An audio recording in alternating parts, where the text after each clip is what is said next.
皆さんようこそ、東方研究スクールへ、研究部部長のゆっくりレ夢ムです。ゆっくりマリサだぜ。今回は初見殺しトラウマ弾幕ステージ5戦を解説していきますよ。一体どんなキャラのなのか、どんな弾幕が厄介なのか気になるぜ。もし面白そうだと思ったらこの研究部に入部してくださいね。また、高評価だけでも押してくれるとモチベーションにつながるのでお願いするぜ。それでは、早速解説スタートです。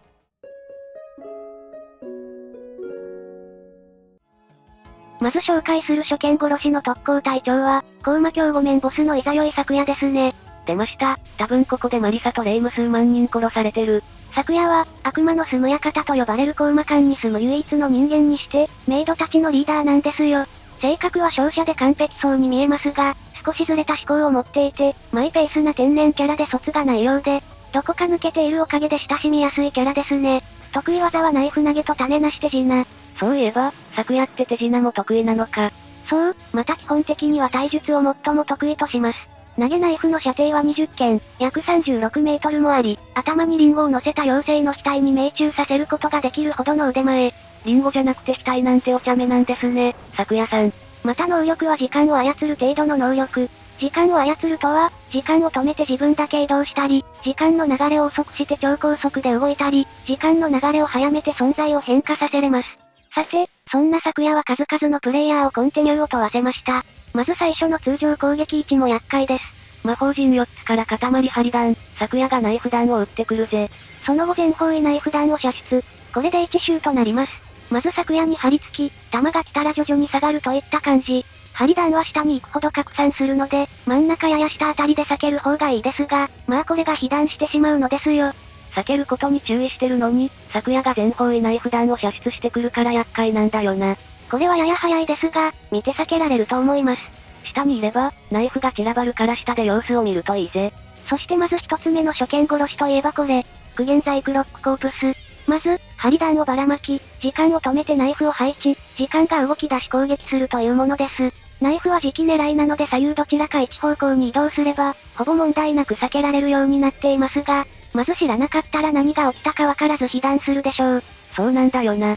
急に画面止まったから私のテレビ壊れたと思ってテレビの横叩いてたもん。いや何年前のテレビ使ってんのよ。多少ナイフにはばらまきが含まれていますので、慣れれば目視で避けられる難易度なので問題ないです。とはいえ、間違いなく知らなかったらあたふたして被弾しちゃうぜ。次も超厄介なスペルの現象ルナクロック。これが出たら、まずボムを使った方がいいですね。まず、全方位に針弾を射出、時が止まりナイフ弾を配置し時が動き出し、ある程度のナイフが方向を変え飛んでくるっていう感じだぜ。苦現在クロックコープスと基本は同じですが、ランダム弾なのでこちらの方が難易度は高くなっています。ちなみに方向を変えるナイフ弾はナイフ弾の色が変わる目印がありますが、それは気にせず、時期に近づいてくるものを避けるようにしましょう。ある程度避けることができたら、苦現在クロックコープス同様で、ボムで倒すといいですね。ラストは、災害ドリュークラスのメイド日々操りドールですね。なんでワンパンマンの災害レベルで例えてんだよ。このスペカは4は A ナイフ弾を2連続射出、時間を止め、方向を変え飛んでくるんですが、これがずっと続くといった感じです。時間も止められるし、急にたくさんのナイフが飛んでくるから、間違いなくボムを使わないと被弾する、初見殺し弾幕だぜ。もちろん画面外反射ルールが付属します。そして、日々だけあって新たなルールが付属します。時間を止めても、方向を変えないで飛んでいったもののうち、いくつかは画面上に反射。やはり方向を変えるものはナイフの色が変わります。逆に言えば色が変わったものはもう方向を変えることはないのですが、色が変わってないものは方向を変える可能性を含んでいるということになりますね。だから、避けても急に色が変わって被弾してしまうことがあるんだよな。例えるとピッチャーがストレートのボールを投げたのに急にボールが止まってフォークボールになるっていう感じだな。まさに、チート能力を持つ昨夜ならではの弾幕といったところですね。攻略の仕方は開幕時、ボム後の弾幕が薄い時がチャンス。2回ナイフを撃ったら1回ボムで張り付きが目安。ここは2ボムで切り抜けていきましょう。ちなみに初心者さんのおすすめ時期はもちろん、レイクみたいに言うんじゃありません。さて、次に紹介する初見殺しステージは、ヨーヨームで登場した5面ボス魂魄ヨームですね。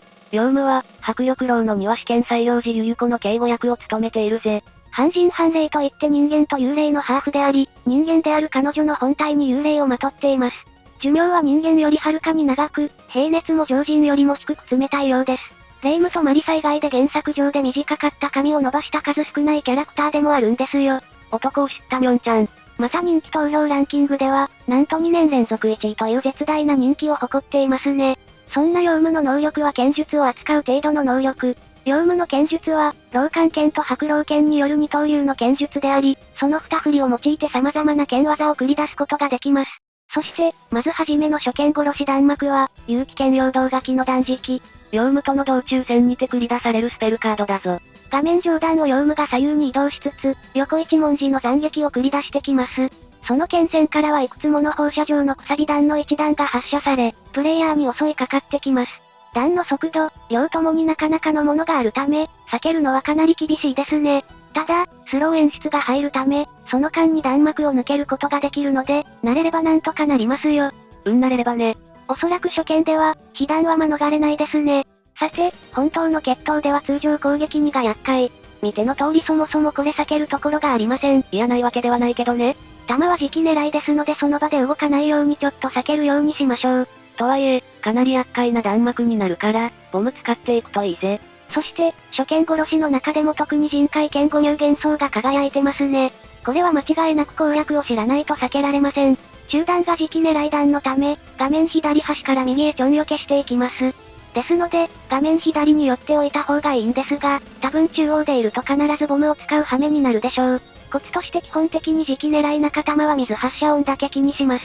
ヨウムが放つ中弾の発射音を聞いたら右へちょんと避けます。その時下から迫る米粒弾で積まないように、見るべき場所は、時期右付近です。知らないと被弾する。間違いなくこれは初見殺し弾幕と言えるな。ちなみに、クリアするならボム数が多い昨夜がおすすめですね。初心者がノーコンティニュークリアを目指すなら、便利なロックオンショットがあり、ボム威力もそこそこ高めなゲンフがおすすめです。昨夜と、ヨウム。同じ5面ボスで従者、しかも白髪まで一緒だけど一つだけ違いがあるの皆さんご存知ですか？胸の大きさ。さて、次は栄夜小5面ボスの霊戦、うどんゲーン、稲葉だぜ。永遠帝で暮らす月のうさぎで、薬師の矢心栄林の弟子でもあるんだ。もともとは月に住む月のうさぎだったが、現在は月から逃げ出して幻想郷にある永遠帝で暮らしているぞ。あれ、霊夢さん切られたような傷跡あるけどどうしたの？気にしないでください。漢樹伝以降は色々と吹っ切れたようで、積極的に地上のうさぎを名乗るようになりました。うどんゲーンは彼女の師である矢心栄林が、稲葉は現在の主人である、蓬莱さんかぐやがつけた愛称となっています。そして霊戦という漢字も月のうさぎである霊戦が地上人に、カムフラージュするために、無理やり字を当てているものとなっています。そして、霊戦の能力は狂気を操る程度の能力だぜ。月のうさぎである霊戦の赤い瞳には満月と同じ狂気が宿り、覗き込んだものを狂気に落とすというもの。感情の波長を乱され、振幅が極端に短くなるため短期を通り越し狂気になるようですね。なかなか恐ろしい能力だな。そう、この能力を使って数々のプレイヤーを狂気にさせました。まず最初に厄介なのはナミフ、マインドシェイカー。まずこれは攻略法を知らないと絶対被弾します。全方位はランダムですが、実質完全固定弾幕です。弾幕が止まっている時に移動して回避していくっていう感じの弾幕となっているぜ。また、弾幕が動き出した時にちょっとずつ下にずらしていったり、弾幕の範囲が狭いので知っていても、結構被弾してしまうことがありますね。そして恐怖、ビジョナリチューニングもややこしい弾幕となっています。基本的に霊戦の弾幕は、非常にいやらしいトリッキーなスペカが多くて厄介なんだよな。左から赤、右から青の弾幕が押し寄せてきます。ある程度すると原子が発生するので、この間に真ん中に入って、動き出したら少しずつずれていくというものです。慣れればすごく楽しいスペカなんだけど、初見ではいやらしいスペカだぜ。また、原子は一定時間続くので、その間はひし形の形も絶えず変化しています。よって、原子が解かれるちょい手前で自分が入りやすいようなひし形を探しましょう。原子の解かれるタイミングは一定なので、原子のリズムをつかむと攻略できますね。リズム的にはナイト・オブ・ナイツといったところだな。そのリズムはぶっ壊れでしょ。そして、ライフ、アイドリングウェーブもまた厄介な弾幕なのです。画面四隅の使い魔から弾が発射されるので画面中央で待機。原子が発動したら移動しましょう。その弾幕をできる限り早く抜けて、また初めの位置に戻るといいですね。ただしその場合隅から来たる全方位弾に追いつかれないように注意ですね。かなり厄介な弾幕だから、最初の一波だけは2波以降より簡単なのでこれだけかわしてボムを使うといいぜ。さて、次は東方地雷伝の4面ボスコ明治悟りですね。悟りは、旧地獄の灼熱地獄跡の上に建てられた館の地雷伝の主。悟りと呼ばれる妖怪で、他者の心を読む能力を持っているぞ。ズンさん曰く今回の地雷伝で一番の大物。丸ごとバナナさんも言った通り、悟りは心を読める能力です。誰が丸ごとバナナだよ。その名も通り、相手の心を読むことができます。また、悟りの心を読む程度の能力は弾幕にも活かすことができて、相手の苦手な弾幕を真似て攻撃することができるんですよ。そして、この能力を使った弾幕が超厄介。わざわざ決闘中にこれからが本番よというほどだけあって、難しい弾幕がありますね。先ほど、人の弾幕を真似ると言いましたが、なんと、東方高魔境にて登場したエクストラステージ中ボスの3枚目のスペルカードとして使用されます。おいおい、なんで4面でエクストラの弾幕なんだよ。スペルカードはパチェの下水木ゴンドフ、賢者の石、中弾、小弾、6連昇弾、ビーンズ、ナイフがばらまかれます。内容としては高魔境のものとほぼ同じですが、弾の種類が属性によりそれぞれ異なっていて、派手さや美しさが増していますね。結構耐久力もあって、間違いなく初見殺し。また東方ヨーヨームにて、ヤクモゆかりが使用したスペルカードの、早期二重黒視聴も使います。おいおい、エクストラより上のファンタズムで使われたスペルカードかよ。またオリジナルとは違って、どんどん弾を重ねてくるのでヨーヨームでのヨーヨーに慣れていても難しいかもしれないですね。動いてる蝶と動いてない蝶の差はないので気合を消しましょう。さすがに、難易度は落としているけど、かなり厄介な弾幕なのは間違いないな。さて、ラストはみんな大好き東方漢樹伝5面ボスであるクラウンピース。好きではないと思います。EX ステージボスであるヘカーティアの部下であり、地獄の妖精。一人称は値で、笑い方はキャハハハ。ズンさん曰くおつむの程度は涙が、最強レベルの妖精。実力主義の地獄で上位に組み込むほどの強さで、その実力はなんと東方史上トップクラスの実力を持つヘカーティアにも一目置かれています。ヘカーティアの T シャツ欲しい？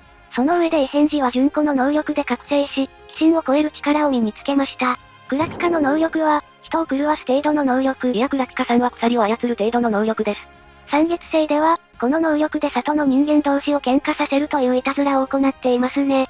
でも、霊線の狂気を操る程度の能力と何が違うんだ？霊線は能力の一部として人を狂わすことができて、物理的な面が大きいですね。クラウンピースは、直接的に人を狂わすことができ精神的な面の能力です。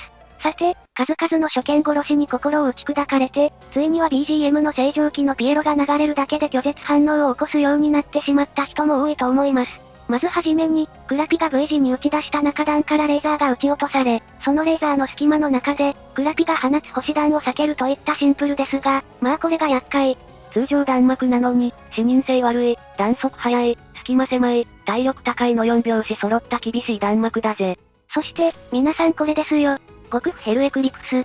東方史上初となる開幕耐久スペルであり、彼女の能力を嫌というほど見せつけてくれるスペカです。これで5面ボスとか5面被りたいね。座布団9枚。これでもう一つの切り札までありますので、狂わざるを得ないと言えますね。自身の周囲に月型の大型弾を周回させつつ、ライン上に並んだ赤弾と上から降り注ぐ青い星弾を繰り出す技。ライン上の弾は月弾に触れると消えるため、時期は月弾の影に隠れつつ星弾を避けることで回避が少し楽になりますが、とにかく長いんで厳しいですね。そして最も厳しい弾幕である、極不フラッシュ&ストライプは、ザ・初見殺し。ノーマルの最難関とも噂される悪名高いスペルですね。横からレーザーが射出され、その間にクラピが4波の星粒弾を撃ってきます。次の横からのレーザーが来るまでに、その狭い隙間を抜けて上に行かなければなりません。まさに鬼畜の弾幕です。さらに時間経過で6波になります。こんなのうまく当たらないの祈るしかないじゃん。クラピ見た目可愛いのにやること恐ろしい。